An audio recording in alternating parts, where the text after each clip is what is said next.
এগুলোর মানে কি? একবারে টায়ার্ড, এসিটাকে ছাড়তে হবে কারণ একবারে টায়ার্ড লাগতেছে। এসিটা একটু ছাইরা এবার রিল্যাক্স করতে হবে। দরজা পাটি আটকে দিই না, দরজা খোলাই থাকুক, একটু ওই দিক থেকে কেউ আসবে, অসুবিধা নাই। এবার একটু আমার বাচ্চাটার সাথে একটু গল্প করি। কেমন ঈদ কাটাইলা? আর এইবার কি ঈদে কোনো সালামি পাইছো? কি লজ্জায় বলো না কেন সালামি পাও নাই?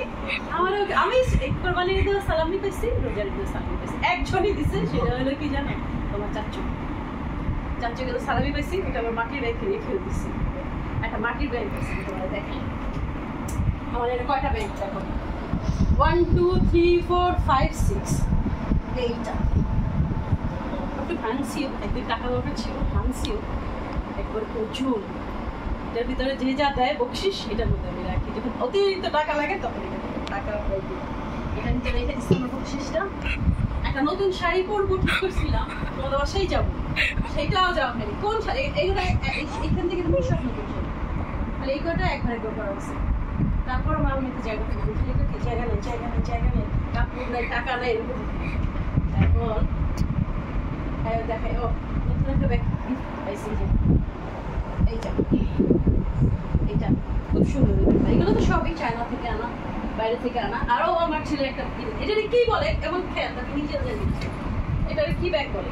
এটা নাকি কোমরে নেয় টয়ার, এটা নাকি ব্র্যান্ডেড, কিভাবে না এটা তোমার মধ্যে লাগাবো? ক্ষেত্রে লাগবো না, আমার শার্ট প্যান্ট পরে যখন দিতে যাবো লাগাইছে, আমার লাগতেছে স্মার্ট লাগতেছে, আমার স্মার্ট লাগছে। শার্টের সাথে করবো ফাইন, টাকা খালি বাড়ি করবো আর খরচ করবো। কি যাইতেছি কো এটা জিজ্ঞেস করলাম, এটা তো জানতে চাও না। এই যে চাচ্ছি নিবে, চাচ্ছু নিবে, এটা ছেলে রাজানি কেমনে লয় মনে মনে করে এমন করে আমার চাচ্ছি নেবো। আমাদের বেঞ্চ ওই যে টিকিট বুঝো না, বোর্ডিং পাস যা লাগে, ডলার না পাউন্ড, সব শেষ। এগুলো এখন আমি সব গুছাবো, কারণ আমার অলরেডি দেখো এখানে কটা লাগেজ অলরেডি, নতুন লাগেজগুলো ওইখানে, পুরানো জিনিস সব 1 2 3 সবের মধ্যে রেখে দিচ্ছি। সবের মধ্যে এগুলো রাখা শেষ, প্যাকেট শেষ।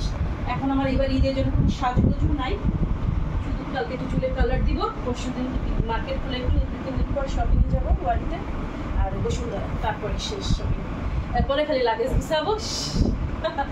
তো যাই হোক, আর কিছু করার নাই। ওকে, আজকে এই পর্যন্তই, আল্লাহ হাফেজ। এখন একটু পার্সোনাল ফ্যামিলি গল্প চলবে, সবাই ভালো থাকবেন। আমার ভাইনা ভাইস্তা ভাস্তি ভাগ্নি সবার জন্য দোয়া করবেন। সেই পর্যন্ত সবার কাছ থেকে বিদায় দিচ্ছি, চলে আসবে নতুন একটা ভিডিও নিয়ে। সেই পর্যন্ত লাইক শেয়ার কমেন্ট করতে ভুলবেন না, সাবস্ক্রাইব প্লিজ। আল্লাহ হাফেজ।